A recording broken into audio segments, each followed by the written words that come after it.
Yes, children, in today's class, let us start question number 4, G part of exercise 4.2, simple equations. G part is 3s plus 12 is equal to 0.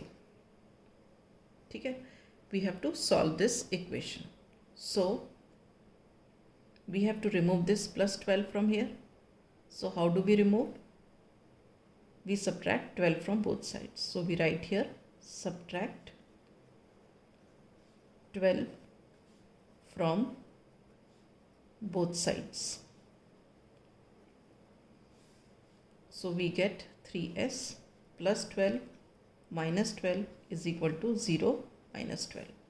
ठीक है, अब ये 12 और ये 12 cut गया and we are left with 3s is equal to minus 12. ठीक है, 0 minus 12 is minus 12. अब मुझे 3 भी यहाँ से हटाना है इससे, तो ये कैसे हटेगा? जब हम दोनों तरफ 3 से डिवाइड कर देंगे. तो next step is divide both sides by 3. तो हमें क्या मिलेगा? 3s upon 3 is equal to minus 12 upon 3. ठीक है, अब देखो ये 3 और ये 3 कट गया. 3 1 सा 3, 3 4 सा 12. तो हमें s कितना मिला? s is equal to -4. Is this clear? Right. Now we come to h part. What is h part? h part is 3s is equal to 0. 3s is equal to 0. मुझे s से ये 3 हटाना है, तो क्या step होगा? हम दोनों तरफ 3 से डिवाइड कर देंगे.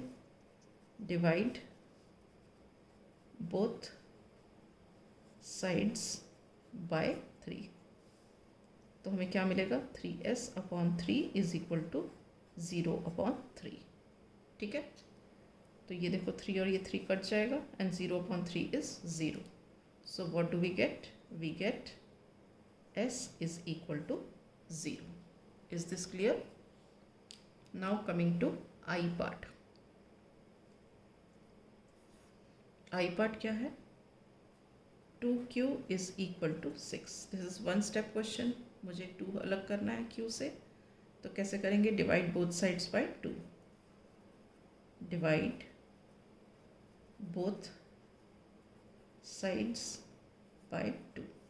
तो मुझे क्या मिलेगा? 2q upon 2 is equal to 6 upon 2. ठीक है, तो ये 2 और ये 2 कैंसिल. 2 1 सा 2, 2 3 सा 6. So what do we get finally? It implies that q is equal to 3. Is this clear? Right. Now coming to the j part.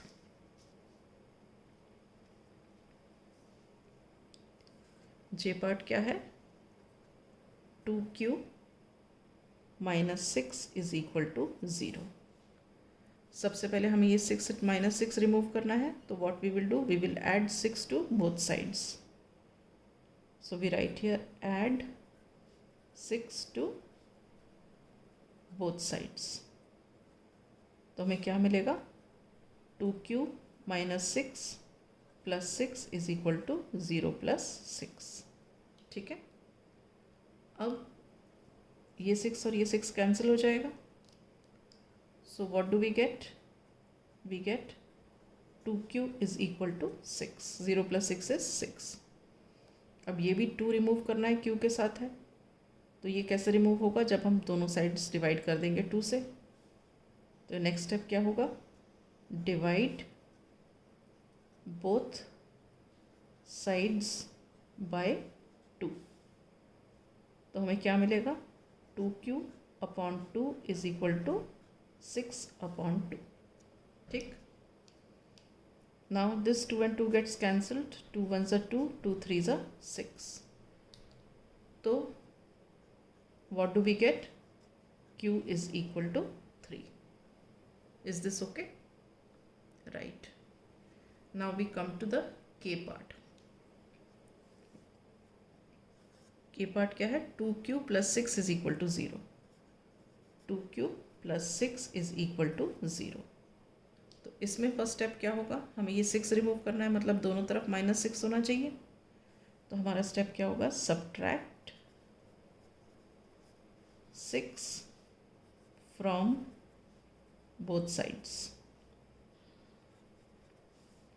तो ये क्या हो जाएगा, 2q plus 6 minus 6 is equal to 0 minus 6।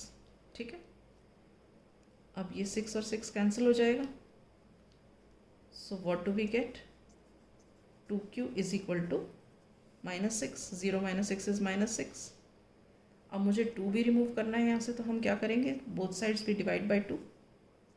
तो यहाँ लिखेंगे डिवाइड बोथ साइड्स बाय 2। तो हमें क्या मिलेगा, 2q upon 2 is equal to minus 6 upon 2। अब यहाँ क्या है, ये 2 और ये 2 कट जाएगा, 2 1 ज़ा 2, 2 3 ज़ा 6। तो फाइनली हमें क्या आंसर मिलेगा, q is equal to -3। Is this clear? Now coming to the last part, that is L part, which is 2q plus 6 is equal to 12. 2q plus 6 is equal to 12. This is the last part. अब यहाँ पे देखो, मुझे ये 6 remove करना है, तो मुझे क्या करना होगा, यहाँ दोनों तरफ 6 से सब्ट्रैक्ट करना होगा। तो हम यहाँ लिखेंगे सब्ट्रैक्ट 6 फ्रॉम बोथ साइड्स। ठीक है, तो ये हो गया 2q plus 6 minus 6 is equal to 12 minus 6, right. अब ये 6 और ये 6 कट गए, तो you are left with 2q is equal to 12 minus 6 is 6। अब मुझे ये 2 भी रिमूव करना है q से, तो हम नेक्स्ट स्टेप क्या करेंगे, डिवाइड बोथ साइड्स बाय 2। तो मैंने लिखा है यहाँ पे डिवाइड बोथ साइड्स बाय 2। ठीक है, तो ये क्या हो गया, 2q upon 2 is equal to 6 upon 2। ठीक है, अब ये देखो, ये और ये कट गया, 2 1 ज़ा 2 एंड 2 3 ज़ा 6। तो further this implies that q is equal to 3. q is equal to 3. Is this clear? Okay, with this I wind up the class. In the next class I shall start with the next exercise.